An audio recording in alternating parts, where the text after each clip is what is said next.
আজকের এপিসোডে life force, জীবনী শক্তি নিয়ে কথা বলতে চাইছি।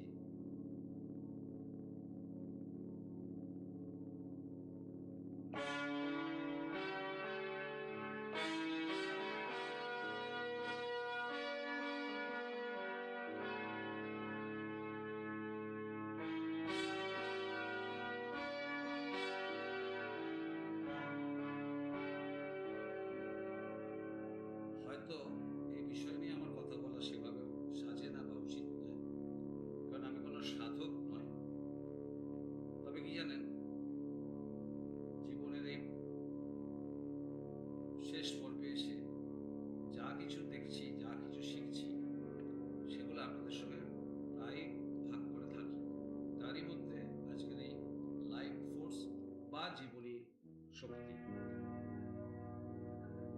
আজ থেকে কত বছর আগে স্বামী বিবেকানন্দ এসব তো বলেই গেছিলেন, সেসব আমরা বুঝতে পারলাম কই।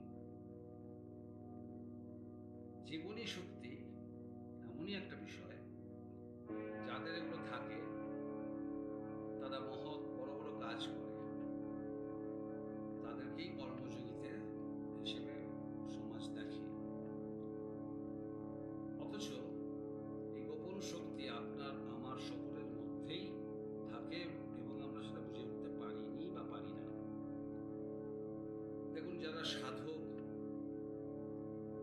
তারা এই নিয়ে প্রচুর বিশ্লেষণিক ব্যাখ্যা রাখেন, আমরা সেসব শুনি, ইউটিউব খুললেও পাই। আসল কথা কি জানেন, এই জীবনী শক্তি বা লাইফ ফোর্সটা ঠিক কোথায় থাকে সেইটা খুঁজে পেতেই আমরা এই জীবনটাই পার করে ফেলি।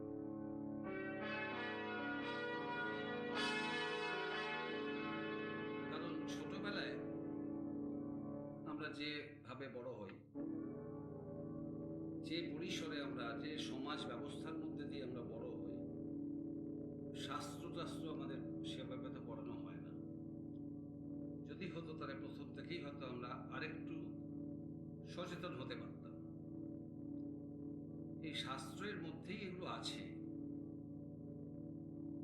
আজকে যেটা অনুশীলন করাচ্ছেন বিভিন্ন সাধকরা,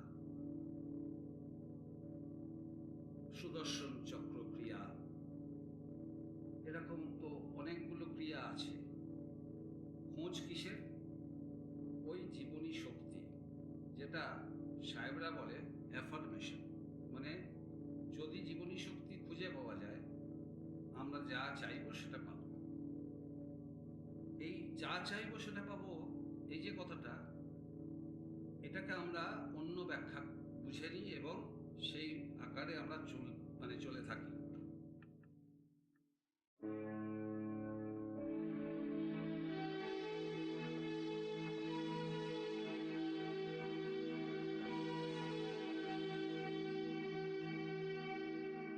যা চাইবো তাই পাবো, এর ব্যাখ্যা হচ্ছে আমরা বস্তু জগতে, মানে অর্থনৈতিক থেকে আগে এনে ফেলি। কোন শাস্ত্রে এই যা চাইবো তাই, সে কথা কিন্তু বলা থাকে না বা বলা নেই। আমরা ঠিক খুঁজে পাই না যে আমাদের মধ্যে কোনটা জীবনী শক্তি। প্রত্যেকের আছে, আপনারও আছে, আমারও আছে। খোঁজার পদ্ধতি হয়তো আলাদা। আপনি যদি খুঁজে পেয়ে থাকেন, আপনার দ্বারা কিছু না কিছু কাজ হয়েছে। আমি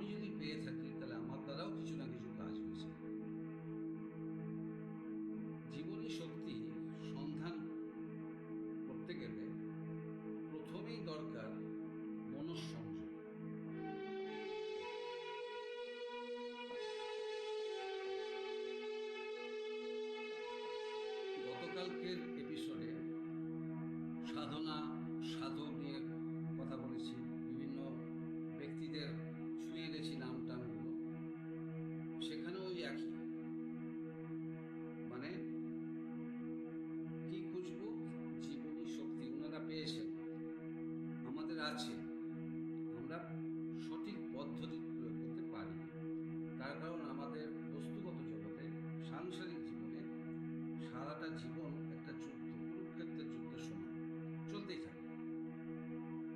শেষ বয়সে এসে যখন আমরা পৌঁছাই, একটা হিসেব নিকেশ শুরু হয়ে যায়, ব্যালেন্স শিট। তখন দেখা যাবে এই ব্যালেন্স শিটের প্রভাব অত্যন্ত নেতিবাচক হয়ে গেছে। কারণ আমরা ওই শক্তি খুঁজে পাইনি, আমরা আমাদের মতন চলেছি, এবং যখন চলেছি যা যা করেছি, একবার ভেবে দেখুন তো, যখন আপনি প্রথম সাইকেল শিখলেন, সাঁতার শিখলেন, বা কোনো খেলাধুলো শিখলেন, বা কোনো একটা পরীক্ষা দিলেন, ওই সময়গুলোতে এমন একটা জীবনের শক্তি আমাদের মধ্যে ক্রিয়া করে, তা দিয়ে কিন্তু আমরা সঠিক পদ্ধতি ধরি এবং একে একে ধাপে ধাপে সব শিখে যাই, পাশ করি। এখানে বিজ্ঞানের একটা গল্প থাকবে, এখানে আধ্যাত্মিক তো আছেই, এখানে বিজ্ঞানও প্রয়োগ হচ্ছে, যেটা ঠাকুর তার ল্যাবরেটরিতে বসে পরীক্ষা দিয়ে গেছেন, আমাদের জন্য দিয়ে গেছেন। সেই ল্যাবরেটরি থেকে যদি দেখা যায়, বিজ্ঞান ওই কথাই বলছে যে ওই জীবনী শক্তি প্রয়োগ করো। খুব যন্ত্রণায় আছেন, আপনার কথা শোনার লোক নেই, আপনি সমাজে প্রায় বাতিল, তখন কি হচ্ছে? জীবনী শক্তি ক্রমশ কমে আসছে।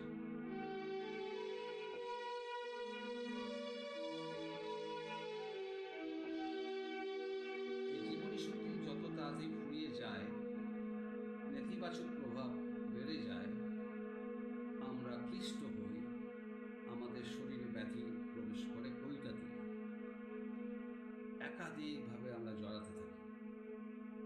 নিজের অজান্তে আমরা একটু একটু যেন নিচু, একটু ঝুঁকে পড়ি, শারীরিকভাবেও ঠিক তখনই কোমর টোমরগুলো বেঁকে যায়, মানে আমরা বৃদ্ধ হতে শুরু করি। এই যে বিদেশি সাহেবরা, ওরা 60 বছরের পরে নতুন জীবন শুরু করে, তার অর্থনৈতিক ব্যবস্থা সব ওসব তো থাকেই, কিন্তু মানুষ তো সেও মানুষ, আর আমরাও মানুষ। তফাৎ কোথায় হয়? আমরা অবসরের পরে সব ছেড়ে দিই।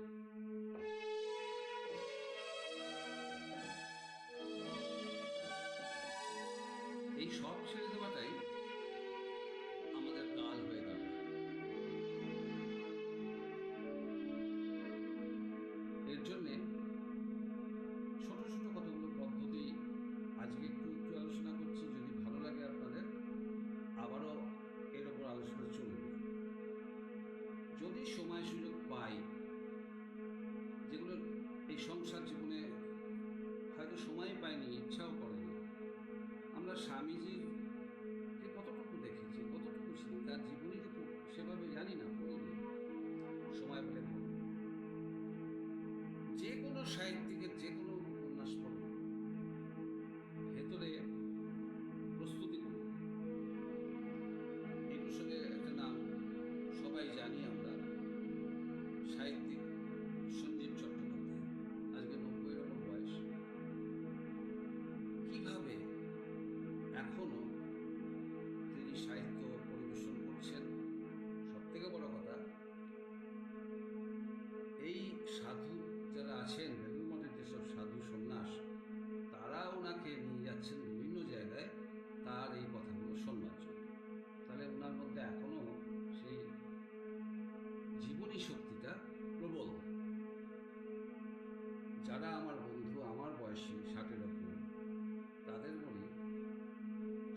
পাচ্ছি না কালকে